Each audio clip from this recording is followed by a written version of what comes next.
Alhamdulillah amanya ze Salim Kosa kola myuka ekitongole kya sharia era nga nkolanga omumyuka wa director wa sharia omufunze ku side eno ndi deputy chief judge ndi mulamuzi w'amateeka ga Busiraamu. Ensonga za Kulusuumu twazirabye ku mitimbagano era ne tuwaliriza okwogerako naye nga Busiraamu n'atubuulira obulumi bw'abadde ayitamu era n'agaa nti wentuuse ndaba nga kyekiseera nange okumuvinga home.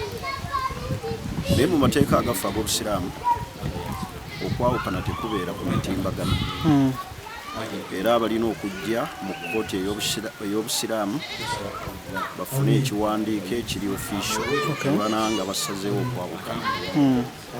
Ekirala kye njagala okukubiriza kwe kuuma obuntu bulamu, okwagalana kubeerawo ate n'okwawukana kubaawo. Naye omukyala bw'aba yeeyambulula omusajja alina amateeka g'alina okugoberera ng'okuzzaayo amahale. Akram ge yakwata n'agawa Kulusuumu. Bwe babaayo n'ebyobugagga bye baakola nga bali babiri okubitunuulira, naye tubasaba baleme kwerabira bulungi bwe badde wakati. Ekirala kye njagala okukubiriza abantu abafumbo bonna kino tukitwale nga kyakuyiga nti obufumbo bwaffe tubujje ku mitimbagano ku social media, kubanga abantu bwe balaba abawukanye nga bateeka ku mitimbagano abamu baseka. Kati obufumbo bwaffe n'obutakkaanya tubujje ku social media. Nkubiriza Kulusuumu ne Akram babeere abantu balamu okwawukana, si be basoose ate si be basembye. Ensi bw'atyo Katonda bwegitonda marriage bwetambula, naye baleme kweweebuula, batunuulire okukuuma ekitiibwa kyabwe nga Busiraamu, baleme okwerangira n'okwogera ebigambo ebinene, babeere bakkakkana. Bana abagadde nti beetaaga counseling baddiŋŋane era Obusiraamu naye babeere bagumiikiriza bakendeeze ebigambo. Kyendi okusaba naddala Akram asigale nga musajja ng'ali faamu. Musajja tabeeranga mukyala. Mukyala asobola okwogera olwa peyini olw'obulumi bw'abadde ayitamu, naye ate gwe omusajja kozesa amagezi go Allah ge yakuwa ng'omusajja, embeera eno oleme kugyongeramu muki muliro, kugikuma mu bukumi muki kozesa obwongo Allah bwe yakuwa obeere mukakkamu. Bwe kubanga kwawukana abantu baawukana emirimu, so si kwerangira. Era tujja basaba bajje mu kkooti y'Obusiraamu. Salim, kyadde kifaananyi kyeri Obusiraamu kuba oli alina ekitiibwa ky'omugenzi nga otumanyi akamita Sheikh Muzaata. Ekisookera ddala nti katukambe nti mwannyinaffe ayinza okuba nti okufumbirwa kwe teyasooka kwetegereza bulungi. Oluusi omuntu nga wakagwibwako ekyekango, oluusi oyinza okusuubira nti kino kiyinza okubaawo, naye ayinza okuba yakozesaamu kye bayita obutakola research. Kati mu bulijjo ekifo kya Sheikh Muzaata kye yalina eri ensi, Kulusuumu alwane nnyo akikuume. Gy'anaakoma okweweebuula agenda kuweebuula bbaawe eyasooka bwe tumanyi obulungi, eyamusomesa n'amutuusa ku level eyamwagala, agezeeko okukuuma ekitiibwa kyo. Byonna ebiriwo agezeeko okulaba ng'alizaavinga ekitiibwa kya Sheikh. Ekirala ekitiibwa ky'omwana we gw'alina akikuume.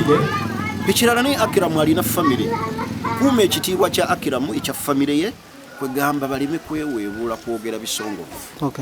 Ebigambo ebyo banaaba babitegedde ne bakkakkana, naye nga nze kye mbakubiriza bajje mu mateeka g'Obusiraamu, bantu tebaawukanira ku mitimbagano. Kiwandiiko kiyinza okuba engeri gye bali public figure, engeri abantu gye badde babalaba ne bateekayo ekiwandiiko, naye okusi kwe kwawukana okuli official.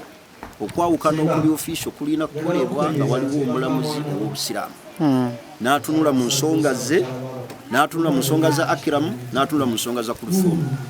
Bw'alaba nga tebasobola kukwatagana ne baawukana mu mateeka ag'Obusiraamu. Kino kiwa Kulusuumu kimuwa ki ekyokuyiga? Ekyo Kulusuumu ebyokuyiga bingi. Kisookera ddala obutapakuka. Ekyokubiri obutatijjisanga musajja bw'ofunye n'omutiitiibya bw'oti n'omukuba abantu, kubanga essaawa yonna abantu bakyuka. Kati Kulusuumu afunemu ekyokuyiga nti nnyinza okuba kye nakola tekyali kibi ng'omukyalo omusiraamu okufumbirwa kyo tukimwebazaamu ne batamuvuga biwogo n'afumbirwa naye siteepu ze yakwata mu kufuna akiramu zeezo ze yali badde akwata ng'omukyalo eyali mu kasheekhe kati afunemu ebyokuyiga kyemmanyi alina bingi mu mutwe olwaleero byatunuulidde kubanga omukyalo okutuuka okweyambulula omwami kitegeeza abadde n'obulumi bwakola ki bwayitamu tekizze buzi nekigwa bugwe abeera ne peyini naye kati amaziga ago naye agatunuulira amanye nti waliwo ensobi gye nakola.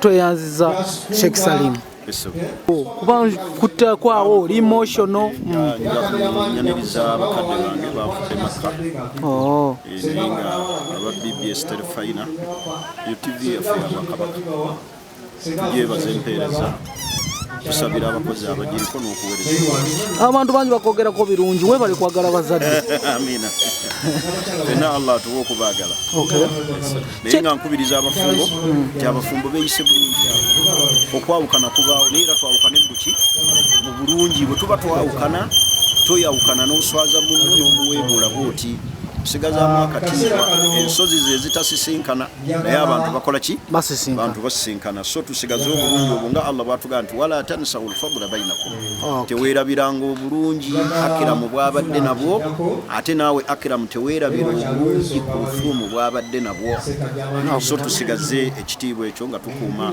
ekitiibwa kyaffe naddala nga ffe abasiraamu obufumu akyali mwana muto akyalina ebyokukola bingi ne akiramu akyali mulenzi muto akyalina future nene bagezeeko okulaba nga bakuuma future eyo baleme okubeera nga tweyanziza Sheikh Salim.